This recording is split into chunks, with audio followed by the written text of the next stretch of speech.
दोस्तों, आप लोग बिना फंडामेंटल एनालिसिस करके कोई भी स्टॉक में इन्वेस्ट कर देते हो और अपना पूरा कैपिटल लॉस कर देते हो। इससे अच्छा तो इन्वेस्टिंग ना करो तो ही सही है।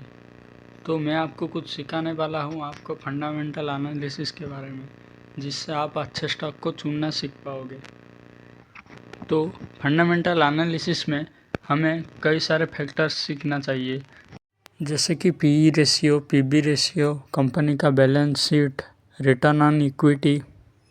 अगले कुछ ही मिनट में मैं आपको फंडामेंटल एनालिसिस का सारा ही कंसेप्ट क्लियर कर दूंगा। ओके, तो बिना देरी किए शुरू करते हैं वीडियो को।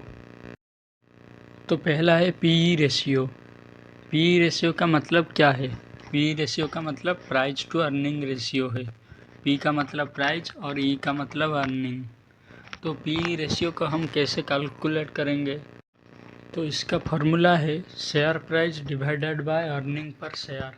मतलब कंपनी का शेयर प्राइस और डिवाइडेड बाय उस शेयर से कंपनी कितना पैसा कमा रहा है हर एक शेयर में, उसको ही बोलते हैं पीई रेशियो।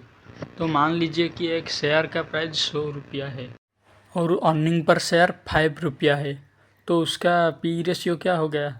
100 डिवाइडेड 5, जो कि है 20। 20 एक अच्छा पीई रेशियो है।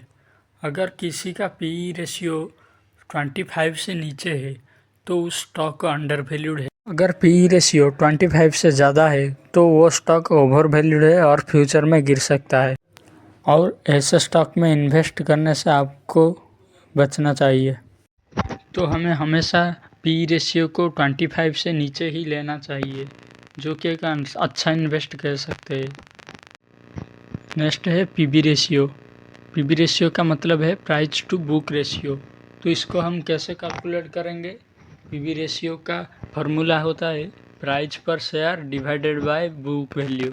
इसका मतलब है, मान लीजिए कि एक शेयर का प्राइस 300 रुपया है और उसका बुक वैल्यू 100 रुपया है, तो उसका पीबी रेशियो क्या हो जाएगा? 300 डिवाइडेड बाय 100, 3 हो गया।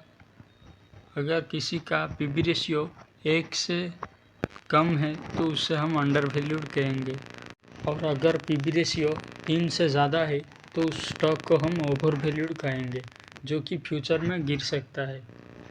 तो उसके बाद आता है डेब्ट टू इक्विटी रेशियो।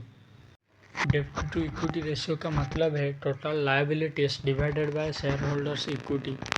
लायबिलिटीज का मतलब टोटल कर्जा है कंपनी का, उसको हम शेयर होल्डर्स की इक्विटी से डिवाइड करेंगे, तो उसको डेब्ट टू इक्विटी रेशियो कहते हैं।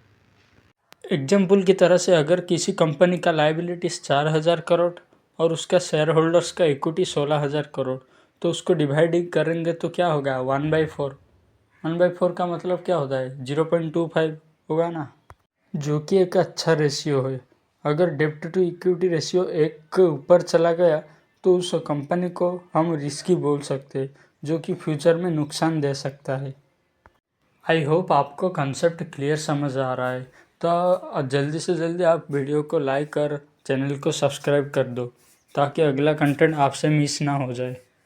सो गाइस, 4th नंबर पे है आरओई, यानी कि रिटर्न ऑन इक्विटी।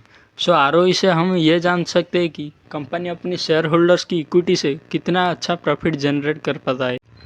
आप जब भी किसी कंपनी का फंडामेंटल एनालिसिस करते हो तो देखो कि आरओई हमेशा 20 से ऊपर हो, तो ही वो कंपनी फ्यूचर में प्रॉफिट जनरेट कर सकती है। सो गाइस, 5th नंबर पे आता है बुक वैल्यू।